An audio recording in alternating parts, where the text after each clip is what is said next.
Chirayu Gita YouTube channel में आप सभी का स्वागत है।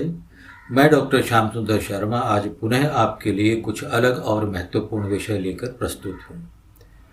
भगवान श्री कृष्ण ने श्रीमद् भगवद गीता में पितरों के विषय में बताया है कि कौन पितरों को प्राप्त होता है।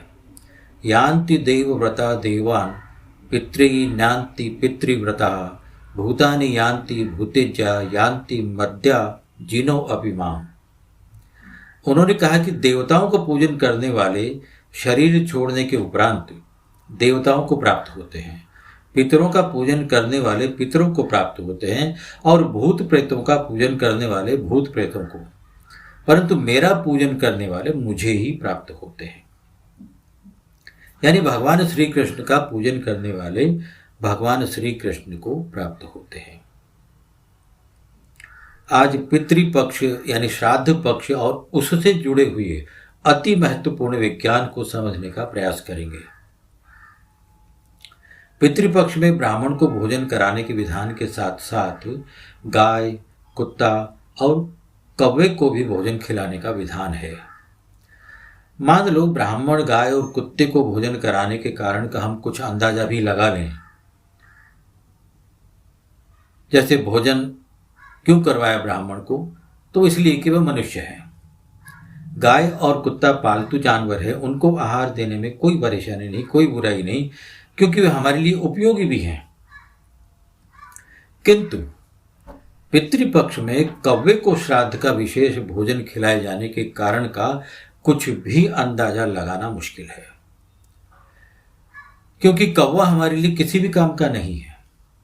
और शायद इसीलिए बनारसी लाल जैसे युवा पितृपक्ष में कौवों को भोजन खिलाने का मजाक भी बनाते हैं। और बनारसी लाल तो व्हाट्सएप के ग्रुप में इस प्रकार की पोस्ट भी डालते रहता है। ऐसा नहीं है कि बनारसी लाल एक अकेला ही ऐसा व्यक्ति है, अनेक लोग हैं जो समाज सेवी बनकर, समाज सुधारक बनकर ऐसी बातें समाज में फैलाते हैं जिसका आज की युवा पीढ़ी पर विशेष और विपरीत प्रभाव होता है।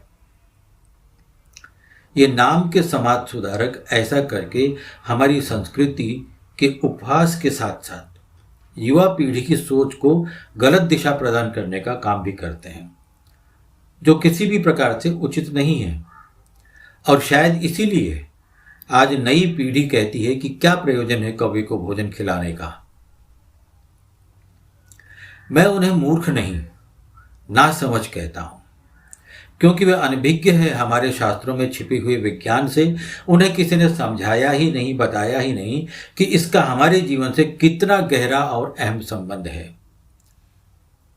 आज जो बात मैं बताने जा रहा हूं, आप स्वयं भी आश्चर्यचकित होंगे ये जानकर कि कितना पुराना और सारगर्भित है हमारे शास्त्रों में छिपा हुआ ज्ञान, जिसे आज विज्ञान कह दिया जाता है। इस जगत में जो भी पेड़ पौधे, जो भी वृक्ष हैं, वे सभी प्राणवायु का यानी ऑक्सीजन का उत्सर्जन करते हैं, छोड़ते हैं। यह बात हम सभी जानते हैं कि हमारे जीवन के लिए, हमारे प्राणों की रक्षा के लिए अत्यावश्यक वस्तु प्राणवायु, जिसके बिना हमारा जीवित रहना संभव ही नहीं, हमें वृक्षों से प्राप्त होती है। और बदले में सभी प्राणियों द्वारा उत्सर्जित की गई कार्बन डाइऑक्साइड को ये वृक्ष ही ग्रहण करते हैं। आपको जानकर अचरज होगा कि सभी वृक्षों में केवल 2 वृक्ष ही ऐसे वृक्ष हैं जो अन्य वृक्षों की अपेक्षा एक ही समय में करीब 2 गुना प्राणवायु का उत्सर्जन करते हैं। वे हैं बरगद यानी बड़ और पीपल, जिनकी हम पूजा करते हैं। और वैज्ञानिकों ने भी इस तथ्य को स्वीकार किया है। पेड़ पौधों को लगाने या उगाने के लिए बीज की आवश्यकता होती है, हम सभी जानते हैं। भूमि में बीज लगाकर पानी, तापमान, खाद, इन सब का आवश्यकता अनुसार उपयोग करके मनुष्य नए पेड़ पौधे लगा सकता है। किंतु बरगद और पीपल ही ऐसे वृक्ष हैं जिनमें प्रत्यक्ष बीज निर्मित नहीं है। जब इन दोनों वृक्षों के कोमल अंकुर के रूप में फल की निर्मित होती है, तब इन फलों को केवल कौवे ही खाते हैं, अन्य कोई दूसरे पक्षी नहीं। और इन अंकुर रूप में लगे हुए फलों में कौवों के पेट में पहुंचने के पश्चात पाचन क्रिया के दौरान एक विशेष प्रक्रिया आरंभ होती है। इस प्रक्रिया के पश्चात कौवे जहां विष्ठा करते हैं वहां ही बरगद या पीपल का वृक्ष लगता है। अब यहां दो बातें सामने आती हैं जो बहुत ही महत्वपूर्ण है। एक तो कौवों के अभाव में ये वड और पीपल के वृक्ष बचेंगे नहीं, और दूसरी यह है कि कौवों का प्रजनन भाद्रपद माह में ही होता है, जिसके पश्चात अश्विन मास आता है जिसमें पितृपक्ष होता है।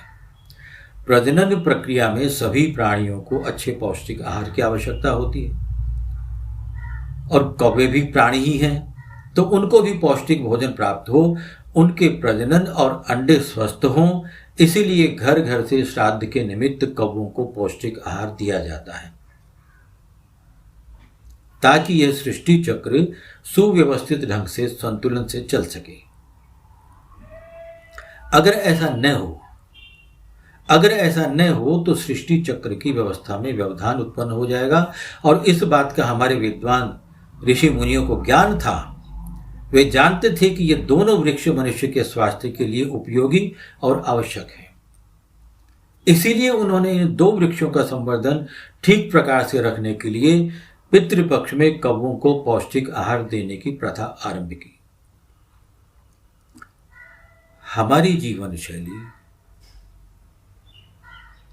जीवन शैली पर्यावरण रक्षक और शास्त्रों पर आधारित है। इस जानकारी के अभाव में पितृपक्ष के आरंभ के साथ ही कौवों पर व्यंग और हास्यपूर्ण मैसेज व्हाट्सएप पर आना चालू हो जाता है, और वे भी कोई अन्य नहीं, हम स्वयं ही भेजते हैं। ज्ञान के अभाव में कौवों को पितृपक्ष में भोजन देने की बात का मजाक बनाकर अनजाने में अपने आप को पढ़ा लिखा, ज्ञानी, विद्वान और आधुनिक साबित करने में लग जाते हैं। किंतु अब जब आज सब कुछ समझ ही गए हैं, तो यह भी समझ लेना चाहिए कि बिना पेड़ों के, बिना वृक्षों के प्राणवायु यानी ऑक्सीजन कहाँ से प्राप्त होगी। और प्राणवायु का महत्व तो हम सभी ने कोरोना काल के समय देख ही लिया है। तो बोलिए जय श्री कृष्ण, जय गोपाला।